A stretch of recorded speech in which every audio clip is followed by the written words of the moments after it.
Hello and welcome to 2026 Scotland and Wales Election Analysis, a joint podcast by the Fraser Valley Institute at the University of Strathclyde and Cardiff University's Wales Governance Centre, supported by the Nuffield Foundation. My name is João Sousa and I'm one of the Deputy Directors of the Fraser Valley Institute, and I'm joined today by the Wales Governance Centre's Ed Poole and Guto Ifan. Hi guys. How you doing? Shemai. So today we're going to talk a bit about childcare in Wales. It's one of the big areas of policy discussion in this campaign. It's also obviously something that affects lots and lots of people. So it's really important for us to understand the context in which political parties will be making their proposals, kind of say a bit about how things have developed over the years and what the current state of play is in Wales and what we might expect. You know, at the time of recording, we don't have all the manifestos out yet, but we do have a fair few, certainly a few more than we expected necessarily to have at this point. But we do have quite a lot of understanding of where the policy might be moving towards, even for the manifestos that we don't have. And I should note that we don't have the Plaid Cymru manifesto yet out at the time of recording. But I wonder, Guto, could you give us some sort of primer on how childcare is funded and delivered in Wales? Sure. So childcare support for parents in Wales is split across. Some is responsibility of the Welsh Government, some is responsibility of the UK Government. There's some universal credit elements that the UK Government funds. There's tax credit implication or tax refunds elements that the UK Government is responsible for. Then the Welsh Government is responsible then for the childcare offer and in subsidising and providing free childcare for certain groups. We have to be really careful because the offers do differ across several schemes, the universality, whether it's working parents or not working parents, the child's age, it depends on the location as well, it varies by postcode, and the child's age. So from the term that after a child turns 3, so for 3-year-olds and above, all children receive 10 hours per week of early years education during term time. So that's a form of childcare. 39 weeks a year provided universally for 3 and 4-year-olds. Then you've got an element that's targeted at deprived areas and postcodes. So what's in Wales, the Welsh Government calls the Fly and Start programme, Fly and Start postcodes, and 2 and 3-year-olds can receive 12.5 hours of funded childcare per week, again for 39 weeks a year. And that's the element that the Welsh Government has been focusing its efforts on and expanding that towards universal coverage, so providing that 12.5 hours of funded childcare. It was part of measures first announced as part of the cooperation agreement between the Welsh Government, Welsh Labour and Plaid Cymru back in 2021, which covered the most of the last Senedd term. That sort of rollout and that expansion has been sort of steadily progressing. I think it's achieved in about 3 local authorities at the moment, so it still varies from from different areas. Then on top of that, so there's lots of different schemes to get your head around, but then on top of that, you've got the childcare offer for Wales that provides working parents with children aged 3 to 4 with 20 hours of childcare per week for 48 weeks. So more weeks than that sort of early years education. And that can be combined as well with that early years education, that 10 hours of early age education. So for most parents of 3 to 4-year-olds, you'll be getting 30 hours of childcare per week if you're in work. I think that provides the overall context. Again, as I said, it's quite complicated and it's complex. I think it always is in this kind of policy areas, because we talk about like childcare and people just imagine whatever their situation might be or situations that they're aware of. But there's so many different circumstances that people might have that is actually always very complicated to design things. And you've mentioned the term time versus year-round coverage.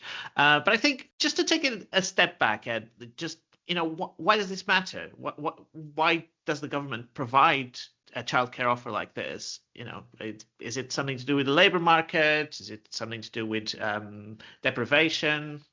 Absolutely. So, providing childcare support is in a way to have working parents back in the labour market earlier than might otherwise be, or particularly those that don't have grandparents or other carers on hand that can help out.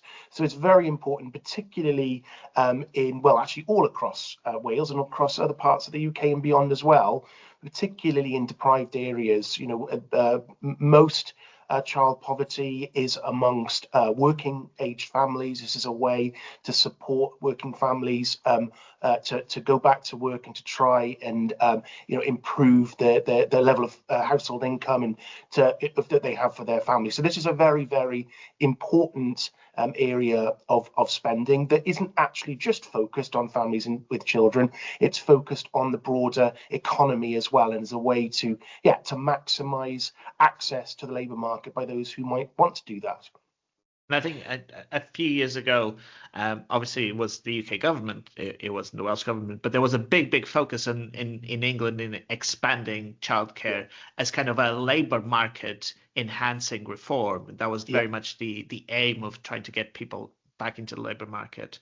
And that's, of course, Trout, this is why it's so politically salient at this election, because as you mentioned, back in the spring budget back in 2023, I think it was, the UK government announced quite significantly expanded entitlements, and since September last year, working families are now offered up to 30 hours a week for children aged 9 months to 2 years. So that is a more generous offer than is available in Wales and what was particularly outside the Flying Start areas. And that is where there's a huge gap opened up between a policy offer in England and in Wales. And it's one where parents with young children will know that there's a difference over the border and what the offer is in Wales. So yes, there's a policy difference. There's also, this money that's been spent on childcare in England has had a direct consequential effect on the Welsh government's budget. So it's the Welsh budget has already seen, if you like, the benefit of that enhanced spending, but the spending has not been directly targeted on increasing the childcare offer in Wales. So this is something that is going to be discussed by all of the parties to more or lesser extents, I'm sure, but it's something that will certainly be salient for people, not only people with parents with younger children, but of course, as you mentioned earlier, this is important for the entire labour market as well. You've touched upon, obviously the fact that it's going to be something that political parties talk a lot about. And I remember, just to let listeners in on our discussions when we were kind of bidding for funding for this work, and when we were kind of deciding what was going to be the theme of some of the deep dives in our bigger reports. The first thing that I remember you guys saying was childcare. This is a massive issue in Wales. I guess obviously there's the differences in provision, and there's the fact that it was so salient for the UK government. But also, I think it's important to note that for Wales, I think I'm right in saying that there's a lot of like crossing over the border, and so like people can live one side and work the other, and there's a lot of interaction in South Wales with kind of the Bristol area, but also North Wales with kind of the northwest of England as well. So I'm sure that will have a part to play in how salient that becomes in terms of the differences, just where you decide to like have that border that drastically changes what you might be entitled to. And I guess the Welsh government have sort of prioritised gradually expanding the Flying Start element of childcare. They've sort of put their sort of eggs in that basket, if you like. I think perhaps they were expecting England perhaps to suffer some capacity constraints, perhaps, in terms of actually rolling out and delivering that 30 hours of free childcare for working parents. In England, they probably thought that might be quite a difficult ask. It might be difficult to roll out fully. And their sort of gradualist phased-in approach they thought might be the best sort of option. But I think it definitely has led to people endlessly looking over the boards. I should say that I've got a vested interest here as a parent of an 18-month-old. But it is quite stark, the differences in between the childcare offer now. And as Ed has said, the Welsh Government has received consequentials, and we talked about last time, it is when spending increases in England on areas devolved to Wales, Wales gets a population-based increase in spending.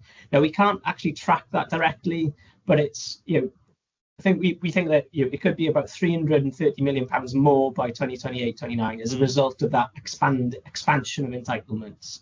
Which is a significant amount of money. Yeah, and unfortunately, I think as we touched on before, it's quite difficult to track spending in some areas in the Welsh budget, specifically on childcare. It's difficult to know how much the Welsh Government spends on childcare. It's split between two, what they call budget expenditure lines, between two different grants, which include non-childcare spending. Budget allocations to those areas have increased by about £60 million.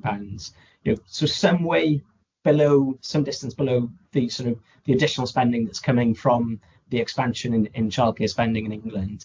And I think that's one of the reasons why we expect most parties to go into this election promising to expand the childcare offer.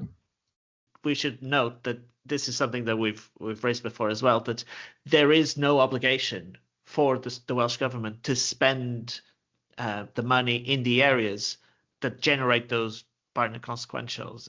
In some sense, the whole point of devolution is to have that flexibility to decide on what to spend. But it can sometimes feel like a difficult argument to make, this prioritization.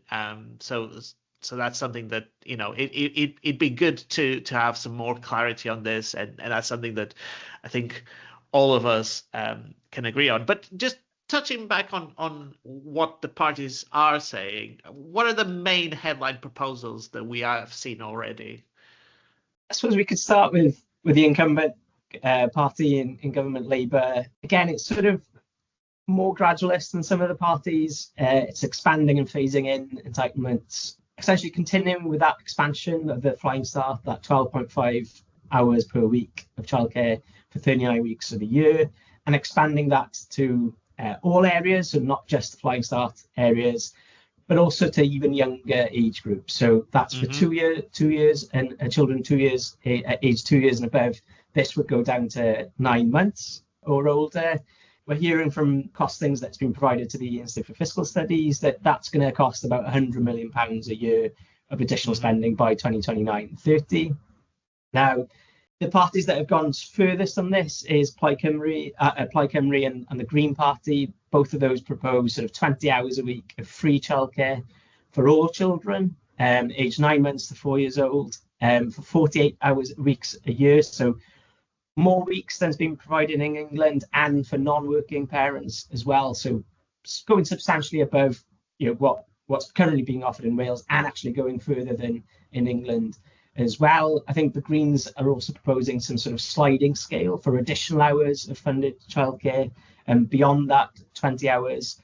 The other parties, the Conservatives, for example, have extended, say that they'll extend free childcare for children aged, again, for lowering that age to 9 months to 4 years old, presuming that means the childcare offer, and presuming that only means for working parents and not for non-working parents. And they also propose, on top of that, a grandparent childcare payment of up to £4,800 per year for grandparents who provide childcare for their grandchildren. This is essentially some sort of remuneration by the state for providing childcare that is currently provided, free of charge. That's right. Which is I can see an administrative nightmare trying to work this out.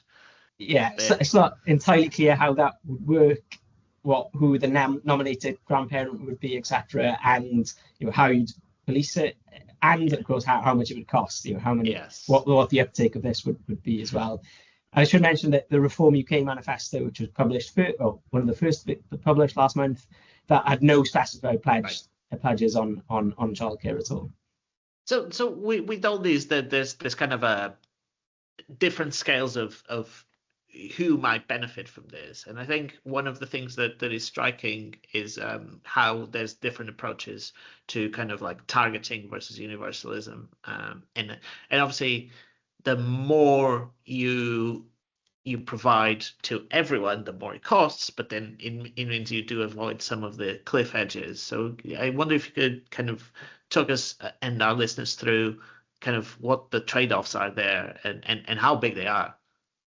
Well, I suppose, I mean, you've laid out the trade-offs really well, in terms of, the more you put into it, obviously you're going to be drawing away from other areas of the budget. And as we've known, the NHS has been like a Pac-Man, if you like, in terms of its share of the Welsh and Scottish budgets over the past couple of decades. And so, if you're going to put more money into childcare, that's going to come at either the need to raise taxes via the devolved tax levers, or to make cuts or efficiencies elsewhere in the budget. But I think it's really worth emphasising, and our friends and colleagues over at the Bevan Foundation have written a really good report on this that highlights key issues around affordability and accessibility and gaps in provision in the Welsh system, and there are quite a lot of those, as you can imagine, given the complexity of the current arrangements for childcare in Wales. And average childcare costs for parents of children aged 2 and under now significantly higher in Wales than in either Scotland or England. And there's a good example in there where they highlight a female worker with a child aged under 2 who's working full-time at the 25th percentile of earnings, and that person is spending nearly 60% of their weekly earnings on the cost of childcare. So this is why it's such a huge labour market disincentive to be working if effectively all of your income is going to be put into childcare, which you could otherwise, if you weren't working, you might be able to do that yourself with other family members. So really, government's paying for childcare. It's not about targeting individuals with children. It's an investment for society and making it financially viable for parents to return to work earlier. Because I suppose the question there is, people don't just look at their gross salary. They look at their net pay, but they also look at how much they have in outgoings and how much is left over at the end. And it is a pretty big disincentive. And obviously the costs, you might get some more help, and you do get some more help if you qualify for particular welfare payments. But essentially you are in many cases kind of like, working to pay for the service that allows you to go into work. Exactly. And this feels like a bit of a trap. And one of the reasons we want people to be able to re-engage with the labour market is because we know that the longer you are away from the labour market, the less likely you are to then return. And obviously, putting in place support mechanisms that allow people to return to the labour market earlier is part of the, there's all sorts of different views on this regarding what the optimal time might be for leave and taking care of children at varying young ages. But I would say the consensus in terms of public policy, not talking about the evidence or anything like that, but in terms of public policy, has been towards engaging people with the labour market as soon as possible after paid parental leave comes to an end. And that's why, the 9 months is picked as a starting point. But that obviously is difficult to do, to re-engage with the labour market, if you're going to just end up paying so much to just be able to go into a job. And on that point as well, I think in terms of the specific design of the policies the parties are putting together, I think it's important to sort of work out exactly what you're trying to achieve. Is this sort of a cost of living support, which for families on low incomes and struggling, working and struggling? I think it's a targeted approach that you can take. Is it to boost employment? If the aim is to get more people back into work quicker, then you're perhaps extending the hours that you're offering. So the current level of childcare, that free childcare of 12.5 hours per week, perhaps there's some evidence to suggest that might have less of an employment effect compared to offering 20 hours per week, because part-time funded childcare has to be taken over across the week, perhaps might not fully incentivize people to get back to work. So I think parties should be thinking through of what they're trying to achieve as well. this might be a policy to boost childbirth or to encourage people to have more families, for example. If they spelled that out, that might have then implications of what the optimal design of the policy would be, and who you target, where you target. Absolutely. That should be informed by whether you see the issue as being something that needs targeting because there are particular people who have, disproportionately high shares of their incomes going into childcare, versus you might think that it's something that you should apply across the board. If you think it should be something that is aimed at boosting, for example, birth rates and things like that. I think there's so much more that goes. Obviously, it's a really important thing, but it's not the only thing that matters for that kind of thing. And we shouldn't overemphasize how transformative some of this can be into, what are life-changing decisions for people. But what are the main things that you think haven't been said in this topic, and that you'd hope the parties might be talking about in the coming weeks, I guess? So I guess there's a question of how you pay for it, and sort of alluded to that point of, given the current spending plans of the UK government, we were expecting the budget to increase, and we had a blog out on the fiscal outlook. The budget set to increase the day-to-day spending was set to increase by about 0.7% per year. If you're assuming that, again, health spending grows well above that, that means that you might have to cut back on the services. And this falls in that other spending category, which has been cut back, outside of the local government settlement, outside of the NHS, which has been cut back during the last Senate term. But I think, if it is a priority, and it looks like there's a number of parties that could form coalitions after the election, this could well be a priority. And you might find that spending, you might find that funding from somewhere, given that the overall size of the budget, and if it's possible to do. But actually, maybe delivering it will be equally, aside from the problem of paying for it, delivering it, it's a big expansion of the current childcare workforce. Where do you find those people? How do you entice them to stay in the profession for a long time? There's recruitment and retention issues there, and finding facilities as well, and expanding those childcare places. So having some idea of how the parties are proposing to do that would be good as well. Yeah, and I think that kind of speaks to it being kind of a rollout sort of policy rather than just a big bang event, right? And this is what has happened with previous iterations, and indeed it's what's happening in Wales at the moment, that the expansion is kind of ongoing. But I think that also speaks to the fact that you're starting a new Senate term. It won't be done on day one, but the decisions seems like they need to be done quite quickly for it to have a chance of having permeated by the time the next election comes around. Yeah, I think this will be a key part of the negotiations about forming the government. Actually, I think this might be the key cornerstone of the next programme for government, of whoever forms the next Welsh government. Brilliant. So that's all we have time for today. So thank you for joining us again, and do look out for our analysis on both our websites and on this feed. And until next time, we'll see you then. Diolch yn fawr.